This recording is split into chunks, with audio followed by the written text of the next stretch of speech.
Բարելույս սիրելի հայրենակիցներ, ինչպես եք խոստացել ենք, շարունակում ենք ուսումնասիրել ընտրախախտումները։ Ուրեմն տեսեք, այս փաստաթղթով արդեն ամփոփած ունենք, ես հերթով ասում եմ, 1-ի 1 տեղամաս 0 ձայն, ըստ ԿՀ-ի 3 ձայն ունենք։ Այսինքն մեր արձանագրությամբ 3 ձայն ունենք։ 1-ի 9, ըստ ԿՀ-ի 0 ձայն, մեր մոտ 2 ձայն։ 1-ի 10 0 ձայն, մեր մոտ 6 ձայն։ 1-ի 11 0 ձայն, մեր մոտ 8 ձայն։ 1-ի 13 0 ձայն, մեր մոտ 4 ձայն։ 1-ի 16 0 ձայն, մեր մոտ 7 ձայն։ 1-ի 18 0 ձայն, մեր մոտ 4 ձայն։ Նրանք հետաքրքիր են նրանք, որոնք որ 31-ի 32 4 ձայն են գրել, 10 ձայն ունենք։ 31-ի 34-ը 6 ձայն են գրել, 19 ձայն ունենք։ 34-25 3 ձայն ունենք 0-ա գրված էլի։ 35-19 0 ձայն 1 ունենք։ 38-28 0 ձայն 3 ունենք։ 38-41 0 ձայն 4 ձայն ունենք։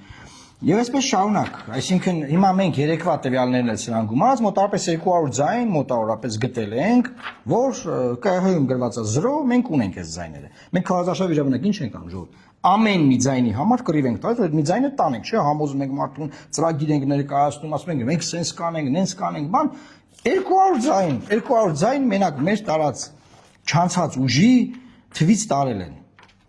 Ու դեռ մինչև հիմա ԿՀ-ում էս ուղղված չի, շտկված չի։ Հարց առաջանում, լավ։ Երեկվա իմ ուղի եթերը դա հաղորդում էր հանցագործության մասին։ Ինչ որ մեկը դատվել է այս տվյալները սխալ մուտքագրելու համար, այսինքն ի՞նչ է տեղի ունեցել։ Ձայնը կա, ինքը 0-յա մուտքագրել։ Մեկի նկատմամբ քրական հետապնդում կա, չկա։ Գնացինք առաջ։ Այս էլ արձանագրությունները իրանք լուրջ տեսնում են։ Երեկվա ասածս ԿՀ-ում դեռ շտկած չի։ Հաջորդ բան, ասում են ինչ եք անելու, բայ հիմա ինչ եք անելու, ամեն ձայնի հետևից գնացեք։ Ժորժ ջան, ամեն ձայնի հետևից գնացել ենք, հեսա ձայները։ Հիմա հաջորդը։ Խորհրդարանական ուժերը ունեն ամեն հանձնաժողովում 2-ական հանձնաժողովի անդամ, խորհրդարանական ուժերը։ Այս 2000 տեղամասերում ունեն։ Իրենք ունեն ավելի շատ բազա։ Ես զարմանում եմ խորհրդարանական ընդդիմադիր ուժերն դեռ նստած։ Ոնց է եղել, որ բանը մեր ձայները, ասենք, դառնում է 0։ Մեր վստահված անձերն էլ հետ է, էլի, այսինքն տեղ կա վստահված անձ կա, տեղ կա չկա, հա, բայց իրանք 2000 տեղ աշխատավարձ ստացող հանձնաժողովի անդամ ունեն։ Պետք է իրանք նաև այս հարցերին պատասխանեն։ Այս ոնց է եղել։ Հիմա իրենք հայտարարեն դիմելու են ՍԴ,